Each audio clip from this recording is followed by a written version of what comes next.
美国官员持续以私下吹风或公开讲话的方式给俄乌边境局势浇油，称俄罗斯随时可能进攻乌克兰，规模可能大至全面入侵。吊诡的是，当事国俄罗斯和乌克兰却在不断辟谣，表示不愿打仗。敏感时点，欧洲主要大国德国、法国领导人展开密集外交斡旋，防止欧洲重燃战火。法国总统马克龙周一访问俄罗斯，与俄罗斯总统普京讨论乌克兰局势。马克龙曾表示，目前仍有可能与俄罗斯达成一项协议，以避免乌克兰爆发战争。他同时强调，俄罗斯具有提出自身安全担忧的正当性。路透社认为，马克龙冒着与美国不同调的风险出访俄罗斯，是压住了极大的政治风险。外界注意到，马克龙在启程访俄前，也与美国总统拜登通电话。马克龙警告称，不要期望莫斯科采取单边措施缓解局势，并表示俄罗斯有权提出自己的担忧。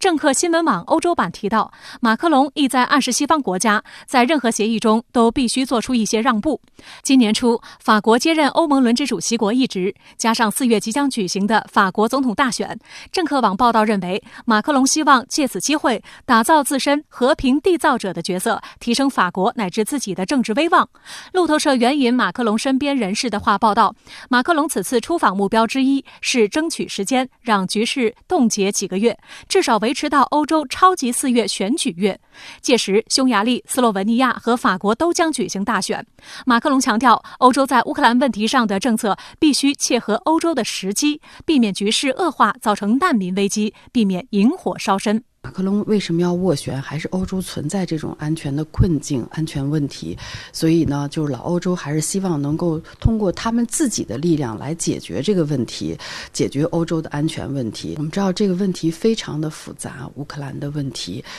同时呢，又交织着这个欧洲的安全问题，又交织着俄美关系，所以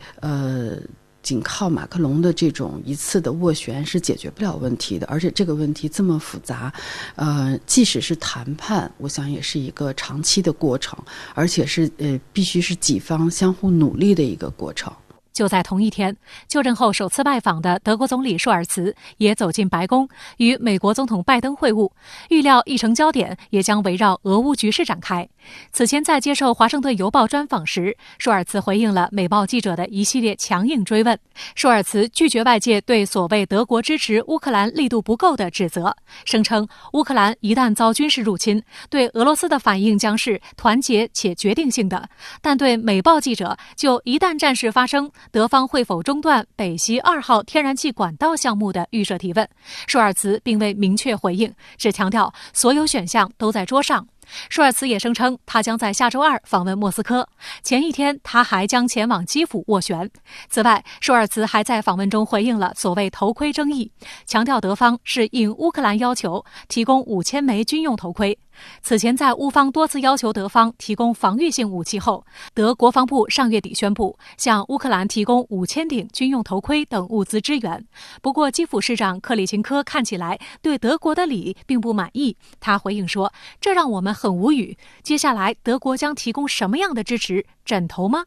另一方面，美国仍不断加大火上浇油的力度。上周，美国情报部门透露消息称，一旦开战，将导致25000至5万名平民、5000至25000名乌克兰士兵和3000至1万名俄罗斯士兵死亡，并有100万到500万难民流离失所。周日，美国总统国家安全事务助理沙利文接受美国媒体采访时，更耸人听闻地预言，俄方最快明天就会发动攻击，从网络战到全面入侵均有可能。We believe that there is a very distinct possibility that Vladimir Putin will order an attack on Ukraine. It could take a number of different forms. It could happen as soon as tomorrow, or it could take some weeks yet. He has put himself in a position with military deployments to be able to act aggressively against Ukraine at any time now. 沙利文还妄称，中国最终将承担俄罗斯入侵乌克兰的部分代价。中国没有能力补偿俄罗斯因美国制裁而蒙受的经济损失。分析认为，在中俄领导人在冬奥期间深化两国关系的同时，美方对中俄关系进行挑拨离间不可能得逞。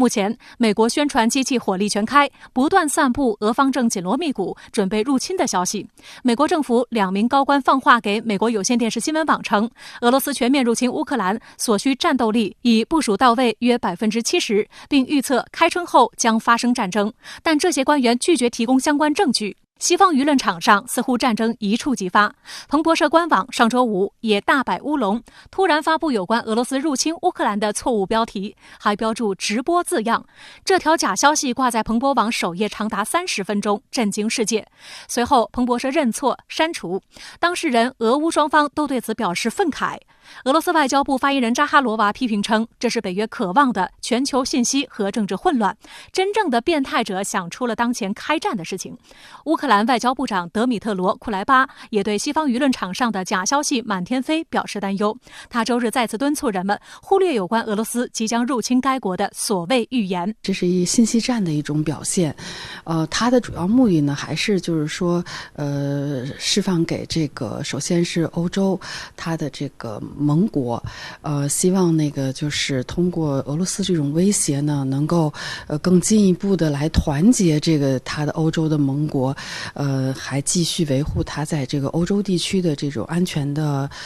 领导作用和影响力，这是它的目的之一。目的之二呢，我觉得它还是对俄罗斯进行施压。事实上，美国还不断增兵欧洲。美国总统拜登日前宣布，将向欧洲东部增派近3000名美军，使欧洲美军处于高度戒备的士兵多达近2万人。北约也计划在下周再次讨论增兵事宜，但美国和北约也都声明不打算派兵进入乌克兰，理由是乌克兰不是北约成员国。这样的说辞实际上是给俄乌双方的矛盾火上浇油。好，下面马上来连线特约评论员刘和平。刘先生你好。我们看到，在乌克兰紧张局势加剧之际，美国国家安全顾问沙利文警告说，俄罗斯随时可入侵乌克兰，几日或几周都有可能。那对此您怎么看？其实，俄罗斯屯兵俄乌边境的行为，究竟是在虚张声势，还是在认认真真的做开战的准备？当前已经成为了一个巨大的悬念，以至于整个世界都在提心吊胆，都在猜。而且这件事情已经成为了一个巨大的罗生门。一方面，美国言之凿凿，把开战的时间、进攻路线、伤亡人数，甚至是俄罗斯为了挑起这场战争故意捏造的理由，都给一一罗列出来了。另外一方面，俄罗斯对此这是坚决否认，说俄罗斯进攻乌克兰就如同美国要进攻英国伦敦一样荒谬，甚至是就差着对着老天爷赌咒发誓了。与此同时，当事人乌克兰在这件事情上也是言行不一致的。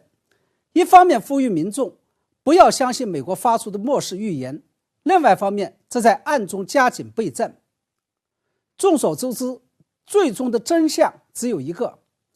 那么美国与俄罗斯到底是谁在撒谎，谁在危言耸听，谁又在玩兵不厌诈？大家知道，在此前的评论中，基于基本的常识、理性与逻辑推理，以及当前看到的现象，还有俄乌战争有可能带来的巨大灾难性后果，我是断定俄罗斯不会全面进攻乌克兰的。而美方这有可能是基于他们所获得的机密情报，